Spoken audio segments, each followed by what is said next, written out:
जय माता दी दोस्तों, आप सभी का मेरे YouTube चैनल पर स्वागत है। कैसे आप सब? आई होप आप सब बहुत अच्छे हो। माता रानी की कृपा आप सब पर बनी रहे। दोस्तों, आज का वीडियो है नवरात्रि में। जैसे हर दिन मैं कोई ना कोई वीडियो डाल रही हूँ, किसी न किसी विषय पर ही डाल रही हूँ।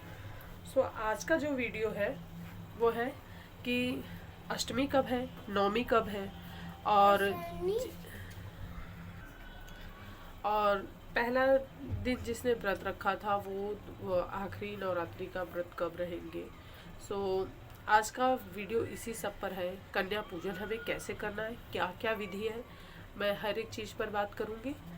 दोस्तों, वीडियो के एंड तक ज़रूर बने रहिएगा, और वीडियो पसंद आए तो प्लीज़ लाइक करिए, शेयर करिए, चैनल पर नए सब्सक्राइब जरूर करिएगा, बेल आइकन प्रेस करिएगा, दोस्तों के साथ शेयर करना बिल्कुल ना भूलें। चलिए दोस्तों, हम वीडियो को आगे बढ़ाते हैं। तो सर्वप्रथम मैं बता देती हूँ, जैसे नवरात्रि की एक प्रतिपदा तिथि को हम व्रत रहते हैं। कुछ लोग 9 दिन का रहते हैं, कुछ लोग पहला और आखिरी रहते हैं। तो जो पहला नवरात्रि का व्रत थे तो सभी लोग 15 तारीख को व्रत थे, और जो नवरात्रि का आखिरी दिन, जैसे जिसको अष्टमी का व्रत रहना हो तो वो कब रहेंगे। तो अष्टमी का व्रत सर्वप्रथम मैं आपको ये क्लियर कर देती हूँ कि 22 अक्टूबर को रहना है। 22 अक्टूबर दिन रविवार को रहना है। और 9 दिन का जो व्रत है वो तो पूरा 9 दिन का ही रहेंगे। और 24 तारीख की विजयदशमी है, जैसा कि सब जानते हैं। तो उस दिन माता की विदाई की जाती है।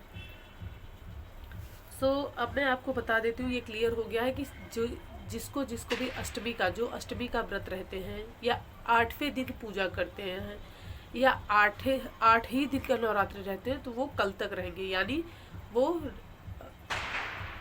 22 अक्टूबर को दिन रविवार तक वो व्रत रहेंगे। और जो अष्टमी पूजन करते हैं वो भी 22 तारीख को ही कन्याओं का अष्टमी पूजन भी करेंगे। जिनके यहाँ अष्टमी पूजी जाती है तो वो भी 22 तारीख को ही अष्टमी पूजन करेंगे। और जिनके यहाँ नवमी पूजी जाती है वो 23 अक्टूबर को कन्या पूजन करेंगे। और कन्या पूजन का क्या क्या शुभ मुहूर्त है, मैं वो अब आपको बता देती हूँ कि कन्या पूजन हमें किस टाइम पर करना है। तो सर्वप्रथम मैं आपको बता देती हूँ अष्टमी के लिए। तो जिनको अष्टमी में कन्या पूजन करना है, यानी जो 22 अक्टूबर को पूजा करना चाहते हैं अष्टमी में, वो सुबह 7:51 से लेकर शाम के समय, वैसे तो मुहूर्त जो है वो शाम तक का है, यानी 2:55 तक का है। दोपहर के 2:55 तक आप कन्या पूजन कर सकते हैं। लेकिन बीच में जो है वो 12:05 से लेकर 1:30 तक का मुहूर्त नहीं है, उस समय कन्या पूजन नहीं करना है आपको। ये मैं अष्टमी की जो पूजा करेंगे मैं उनके लिए बता रही हूँ। और बाकी सुबह 7:51 से लेकर आप 12:05 तक कन्या पूजन कर सकते हैं बहुत आराम से। और यदि आप 12:05 तक नहीं कर पाए हैं कन्या पूजन, तो आप 1:30 से 1:30 से लेकर 2:55 तक कन्या पूजन कर सकते हैं। ये अष्टमी की कन्या, जो अष्टमी में कन्याओं की पूजन करते हैं, ये शुभ मुहूर्त उनके लिए था। कन्याओं का पूजन किस प्रकार करना है, क्या क्या सामग्री लगेगी, मैं वो भी आपको बता दूंगी। और अब मैं बता देती हूँ जिन्हें नवमी में पूजन करना है। तो जो माँ सिद्धिदात्री, यानी जो नवरात्रि का 9 दिन रहते हैं और 9 दिन तक माँ का पूजन करने के बाद कन्या पूजन करते हैं नवमी में, उन्हें 23 अक्टूबर को सुबह 7:58 से कन्या पूजन शुरू कर सकते हैं, और शाम के 5:44 तक कन्या पूजन कर सकते हैं। तो शाम तक का समय है। वैसे तो दोपहर तक ही सब करवा लेते हैं, लेकिन जो जो मुहूर्त है वो मैं आपको बता दे रही हूँ कि आप शाम के 5:44 तक कन्या पूजन बहुत ही आराम से कर सकते हैं। इसमें दिन में कोई भी ऐसा समय नहीं है कि जिसमें आप कन्या पूजन नहीं कर सकते हैं। तो सुबह 7 जैसे कि मैंने आपको बता दिया था, वैसे आप चाहे तो सुबह 6:27 से ही शुरू कर सकते हैं। तो 6:27 से भी कन्या पूजन शुरू किया जा सकता है। अगर आप बना लेते हैं तो आप कन्या पूजन बहुत आराम से कर सकते हैं। अब मैं आपको बता देती हूँ अष्टमी के दिन आपको क्या क्या करना है। अष्टमी वाले दिन ही आपको माता को श्रृंगार का सामान भी चढ़ाया जाता है। तो ये ध्यान रखें कि भगवती को श्रृंगार का सामान एक पहले दिन हम चढ़ाते हैं और एक अष्टमी पर चढ़ाते हैं। तो कल माता को श्रृंगार यानी अष्टमी पर, महाअष्टमी पर हम माँ गौरी को श्रृंगार का सामान चढ़ाते हैं। तो श्रृंगार के सामान में आपकी यथाशक्ति है, नहीं ज़्यादा कुछ तो आप 5 चीज़ें ही चढ़ा सकते हो। चुनरी चढ़ा सकते हो, वो भी चढ़ा सकते हैं आप, साड़ी कपड़ा जो चढ़ा सकते हैं, आपकी जो इच्छा हो आप वो चढ़ा सकते हैं माता रानी को। तो कल माता को श्रृंगार का सामान अर्पित किया जाता है। और कन्याओं को देने के लिए देखिए, बाहर की कोई चीज़ आप कन्याओं को ना दें, ये मैं पहले ही कहूँगी। चिप्स वगैरह, बिस्किट वगैरह ये सब नहीं देना चाहिए। घर में सात्विक तरीके से आप भोजन बनाएं और वही कन्याओं को दें और वही कन्याओं को भोजन कराएं। और कन्याओं को फल फ्रूट दें। फल में आप अनार भी रख सकते हैं, सेब भी रख सकते हैं, केला भी रख सकते हैं। तो कन्याओं को यही भोग समर्पित करना है। चने उबाल कर उसे बढ़िया तरीके से बना लीजिए, सब्जी बना लीजिए, तीखी नहीं होनी चाहिए। हलवा, खीर, पूड़ी ये सब बना के कन्याओं को भोजन कराइए। बाहर की चीज़ों का बिल्कुल भी सेवन ना करें और कन्याओं को न दें। और मेरे पास पिछली बार मैंने पूजा की थी, वो वीडियो है, मैं वो आपके साथ शेयर कर रही हूँ। उसमें कन्या पूजन कैसे करना है वो मैंने सब बता रखा है। सो आप वो वीडियो पूरा वॉच कर लीजिए। वो वीडियो इसी में मैं एडिट कर दे रही हूँ, मतलब इसके साथ ही जोड़ दे रही हूँ। तो बताने से अच्छा है कि आप देख लें किस प्रकार से मैं कन्या पूजन करती हूँ। और मेरे चैनल पे ऑलरेडी वीडियो डली हुई है, कन्याओं का पूजन हमें कैसे करना है। एक चीज़ का ध्यान रखें, ज़रूरी नहीं है कि आपके यहाँ 9 कन्या ही आए। 9 से ज़्यादा भी हो सकती है, 9 से कम भी हो सकती हैं। सो जितनी कन्या आए उनके पूजन करिए। किसी को वापस ना भेजें, किसी को भी अपने दरवाजे से वापस ना लौटाएं। और कन्याओं के साथ बटुक भैरव, एक बटुक भैरव जी को जरूर बैठाएं। और ज़रूरी नहीं है कि एक ही आए, एक भी आ सकते हैं, 2 भी आ सकते हैं, 3 भी आ सकते हैं। सो जितने भी बच्चे आए सबको बैठाकर अच्छे तरीके से भोजन करवाना है। और भोजन के साथ साथ भोजन कराने से पहले साफ़ सफाई का विशेष ध्यान देना है। साफ़ सफाई और सात्विकता का बिल्कुल ध्यान देना है आपको, एकदम ही सबसे ज़्यादा यही मेन है। और कन्याओं को पहनाने के लिए आप आलता लगा सकते हैं, उन्हें रिबन बांध सकते हैं, उन्हें हाथ में कुछ पहनने के लिए दे सकते हैं, उन्हें पेन कॉपी दे सकते हैं, उन्हें पहनने के लिए कोई कपड़े अगर आप लिए, आप पायल भी दे सकते हैं, चूड़ी कड़ा भी दे सकते हैं, उन्हें बिंदी भी लगा सकते हैं। ये अपने सामर्थ्य के ऊपर है कि आप क्या क्या कर सकते हैं। लेकिन रेडीमेड बाहर से कोई चीज़ ऐसे बनाकर उन्हें मत दीजिए, कोई चिप्स वगैरह मत दीजिए।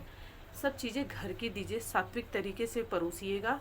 और ये समझ लीजिए कि आपके घर में साक्षात जगत जननी माँ जगदम्बा पधारी है, उनका नाम लेके उन्हें संबोधित नहीं करना है।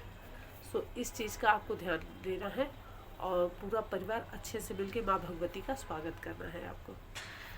सो दोस्तों, ये मैंने आपको बता दिया है। और भोजन में मैं क्या क्या बनाती हूँ वो भी मैंने ऑलरेडी वीडियो में बता रखा है। फिर भी कम से कम कोशिश करिए कि आप हलवा, पूड़ी, खीर और चना ये तो ज़रूर बनाएं। तो ये इस तरीके से सो वीडियो अब आप आगे देख लीजिए कि कन्या पूजन हम किस ढंग से करते हैं। सो आशा करूँगी कि आप लोगों को वीडियो ज़रूर पसंद आएगी। सो वीडियो स्किप मत करिएगा, उसमें मैंने सब कुछ डिटेल्स में बता रखा है।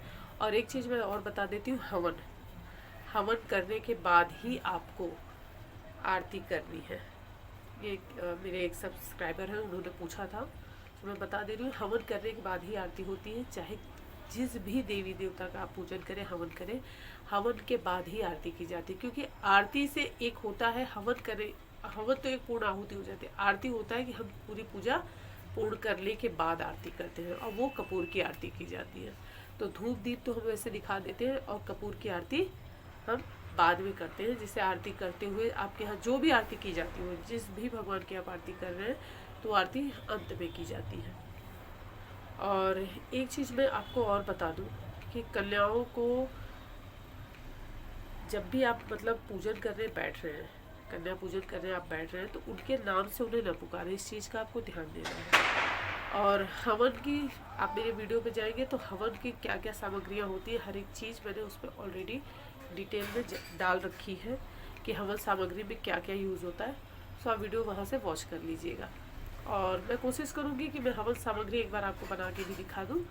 सो चलिए हम वीडियो को आगे अब देखते हैं कि जो मेरे पास वीडियो कन्या को भोजन कराने का था, कन्या पूजन का था, वो वीडियो मैं इसी में अटैच कर दे रही हूँ। तो आशा करूँगी आपको वीडियो ज़रूर पसंद आएगी।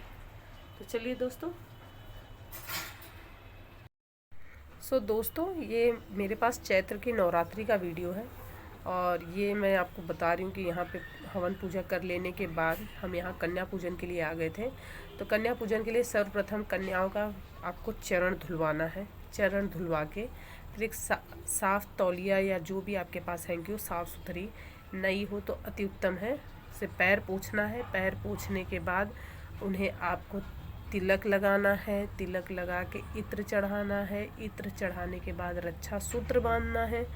रक्षा सूत्र बांध लेने के बाद उन्हें चुनरी उड़ाना है। चुनरी उड़ा के उन्हें धूप दीप कपूर से उनकी आरती करनी है। तो पहले मैं धूप दीप से आरती कर देती हूँ। जब सब कन्याओं का पूजन कर लेती हूँ देन कपूर की आरती दोबारा कर देती हूँ। इस तरीके से तो ये मेरे पति देव ही पूजा करते हैं और मैं इधर थाली वगैरह लगा लेती हूँ। तो ये देखिए सर्वप्रथम यहाँ पर चरण धुलवाया जा रहा है कन्याओं का। तो पहले माताओं का चरण धुलवा के फिर उसके बाद उनके चरणों को पखारने के बाद फिर पोंछ के फिर आलता भी वही लगा ले रहे थे। मैंने कहा मैं आ रही हूँ लगाने, लेकिन वो बोले तुम फटाफट थाली लगा दो क्योंकि कन्याओं की बहुत जल्दी रहती है। और फिर यहाँ आलता लगा लेने के बाद तिलक लगाया गया है। फिर रक्षा सूत्र बांधेंगे वो। अच्छा तो तिलक लगाए हैं, ये इत्र चढ़ा रहे हैं। तो माला नहीं ले पाई थी तो हम पुष्प चढ़ा देते हैं क्योंकि माला कई बार नहीं पहनने के मूड में होती, तो हम पुष्प चढ़ा देते हैं। और फिर उसके बाद रक्षा सूत्र बांध दे रहे हैं। रक्षा सूत्र बांध देने के बाद माता आरती कर रहे हैं। तो चुनरी उड़ाना था तो पहले आरती कर दिए और इनके ध्यान से उतर गई थी चुनरी।